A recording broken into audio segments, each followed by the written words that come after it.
Timer 2 como temporizador en CSS. El Timer 2, al igual que los demás temporizadores como el Timer 0 y el Timer 1, pueden usarse como temporizador o como contador. ¿En qué radica o cuál es su diferencia del Timer 0, el Timer 1 y el Timer 2? Prácticamente que son sus aplicaciones, su exactitud, su ecuación y en su defecto, el propósito final para el cual fueron diseñados. El Timer 2 propiamente ha sido diseñado para ser temporizador contador, pero también puede manejar el CCP o en su caso los pulsos PWM. También radica mucho la forma como tiene su exactitud, como ya lo mencioné, porque el timer 1 para mí es uno de los timers un poco más exactos respecto a los otros timers. Cuando nosotros calculamos el timer, no importa cuál sea el timer 0, timer 1 o timer 2, tiene una gran diferencia en la parte teórica versus a la vida real. ¿A qué radica eso? Las ecuaciones han sido diseñadas propiamente para Assembler, o sea, Microchip, que es la diseñadora de los microcontroladores PIC, creó una serie de ecuaciones, las cuales se trataron de adaptar para el CSS, pero cada instrucción en el CSS, o sea, cada instrucción en C, demora cierto tiempo.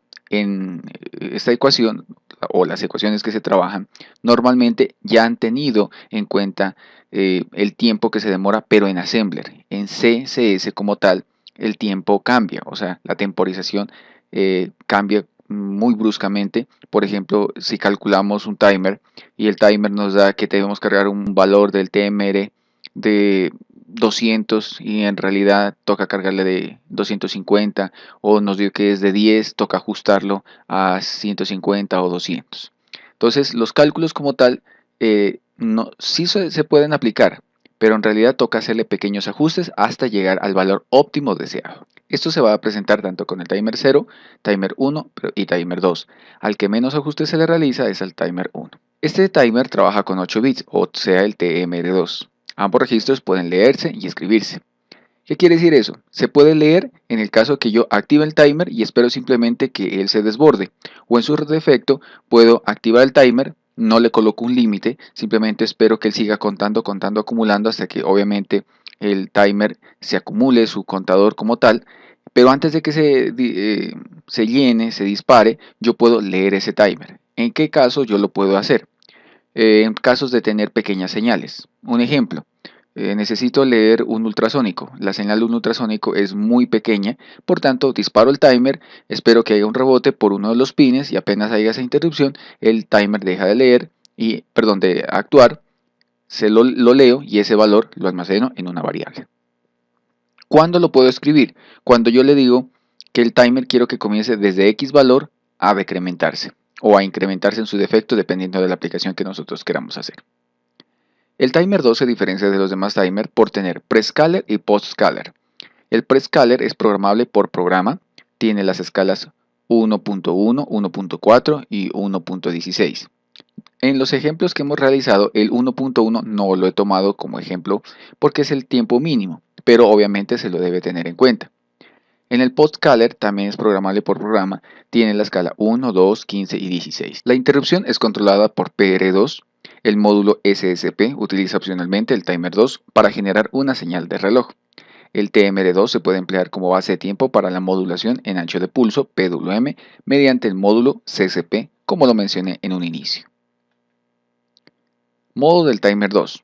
La ecuación de desbordamiento del timer es muy diferente a las que hemos venido trabajando. En este caso el TCM sigue siendo lo mismo, 4 dividido entre la frecuencia del reloj. Tiempo es igual al TCM por el prescaler por la carga del TMR2 más 1 por el postcaler.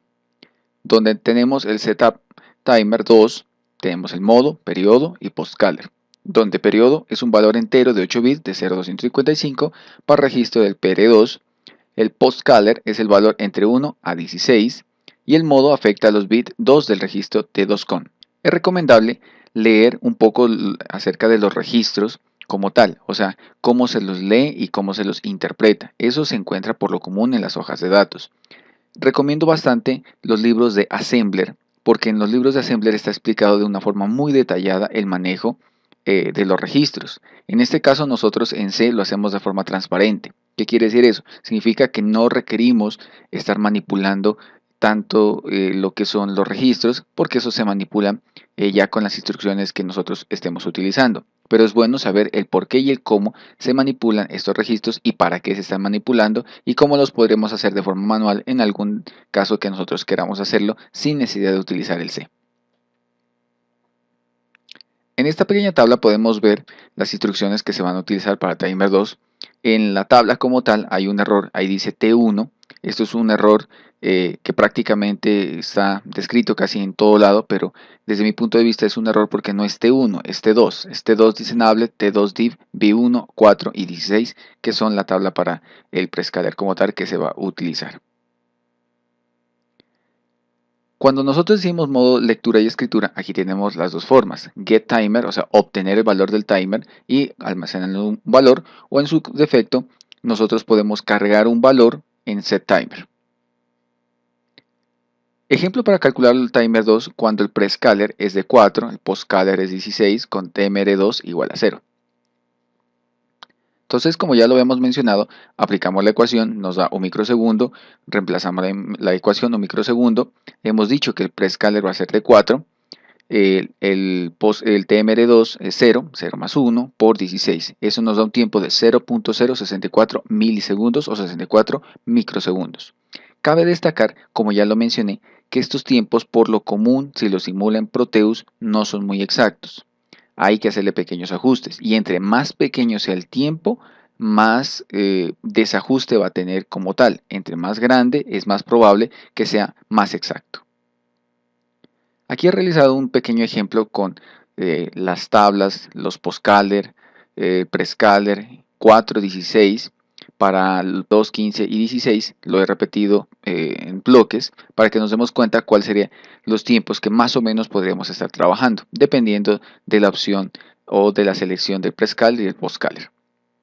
Como podemos observar, el tiempo mínimo es de 8 milisegundos y el tiempo máximo que podemos obtener es de 65.53 milisegundos, que es bastante tiempo.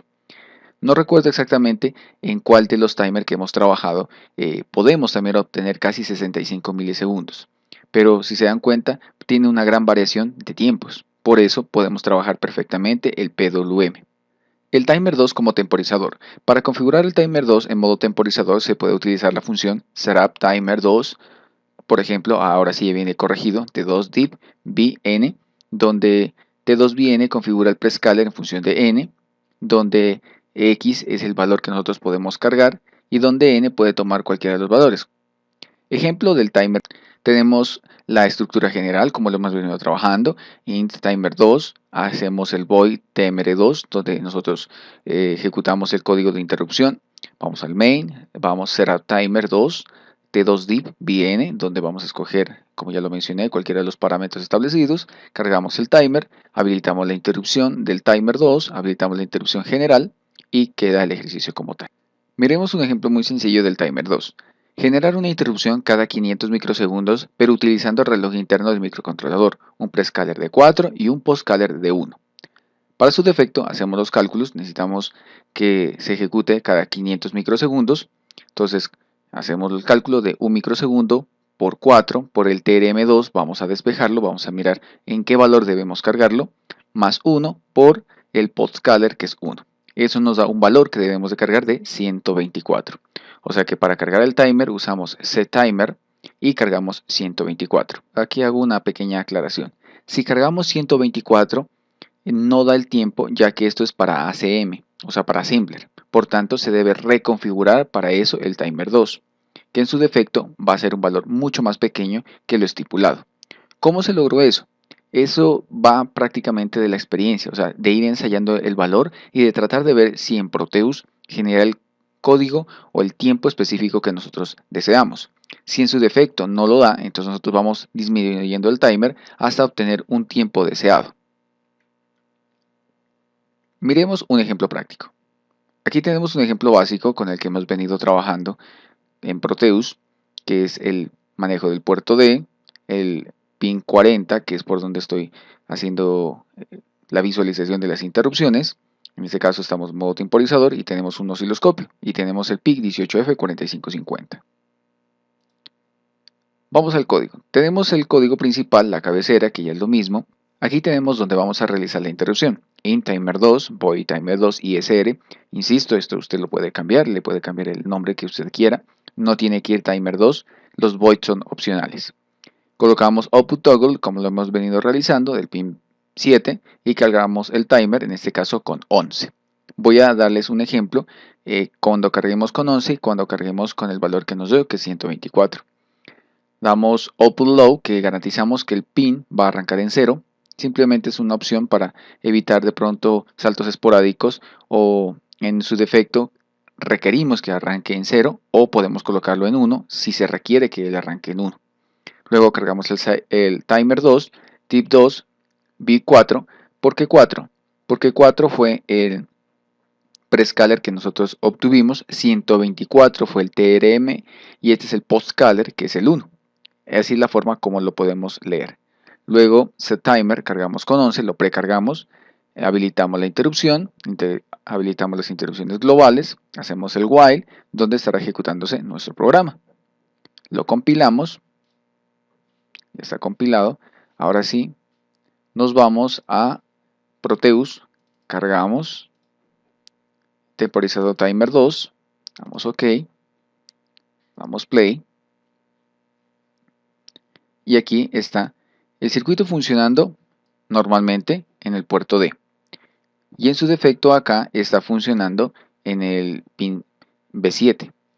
Y ya está saliendo la onda cuadrada. Entonces vamos a tomar el tiempo exactamente que tenemos en este momento. Hasta aquí tenemos, como podemos observar, 511.50 microsegundos, que es el tiempo que nosotros habíamos calculado en las ecuaciones. Ahora sí, damos stop y vamos a verificar qué pasaría si le cargamos 124, que es el valor que realmente fue que calculamos. Entonces 124, compilamos, damos play y como pueden observar la onda es mucho más pequeña. Ahí, y vamos a mirar el tiempo. Es de 92 microsegundos. Recordemos que para visualizar el tiempo solamente le damos aquí en cursor y él automáticamente aparece el tiempo como tal. Como podemos observar, el tiempo es muy diferente al tiempo calculado. Por eso se hizo la recalculación del TMR2 para poder calcular bien el tiempo de gatillado. Y si podemos observar, aquí está oscilando un poco más rápido, aunque insisto, en Proteus casi no se puede ver ese efecto. ¿Sí? Y hay tiempos que por lo común se pega el puerto, pero esto en la vida real no sucede. Esto sucede solamente en la simulación. Yo puedo darle stop y en ocasiones le vuelvo a dar play y él vuelve a funcionar. ¿Sí? En este caso, como podemos ver, no está trabajando, pero insisto, eso simplemente se debe a Proteus. En la vida real sí funciona, aunque el tiempo que estamos manejando aquí es bastante pequeño, de 92 microsegundos, y por tanto puede generar una interrupción que no se genere el while como nosotros queremos en el puerto D. Volvemos al código como lo teníamos, compilamos nuevamente, damos stop, damos play,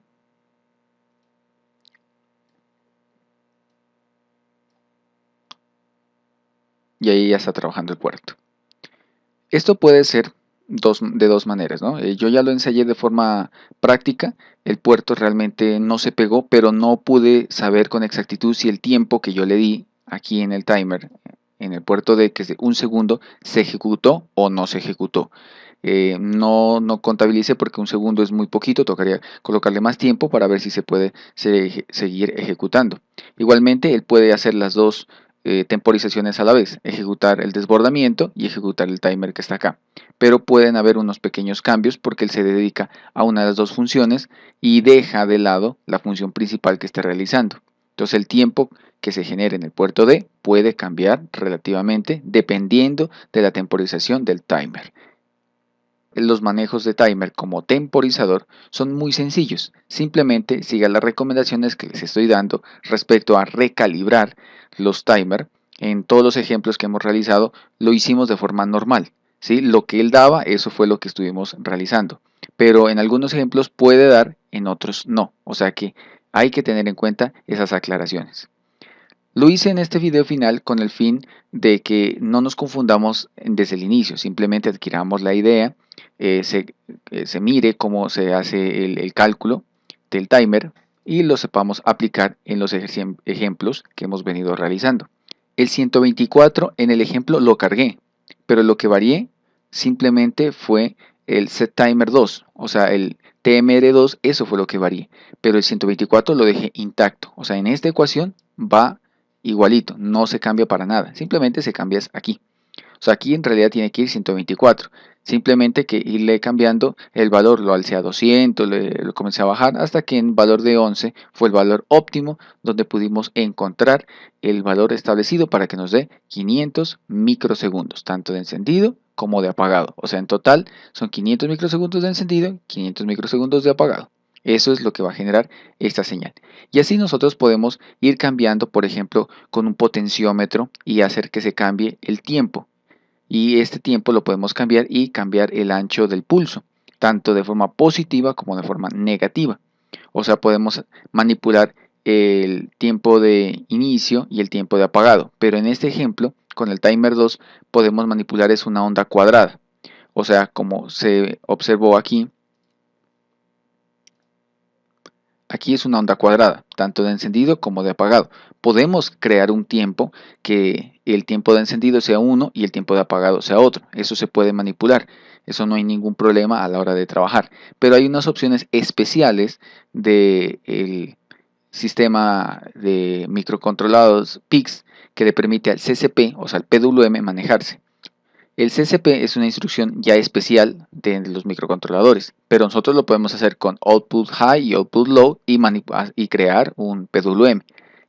Pero hay una ecuación especial para PWM, que en un posterior video vamos a mirar cómo se trabaja PWM con esa ecuación y cómo lo podemos hacer de forma manual. O sea, como lo mencioné, output low y output high, que relativamente pues no vale la pena hacerlo así si ya tiene unas ecuaciones establecidas. Esto ha sido todo por hoy. Espero que este tutorial les haya gustado. Si hay alguna duda o inquietud, por favor me la comentan y con mucho gusto se la responderé en el menor tiempo posible. Esto ha sido todo por hoy. Nos vemos en un próximo tutorial. Chao, chao.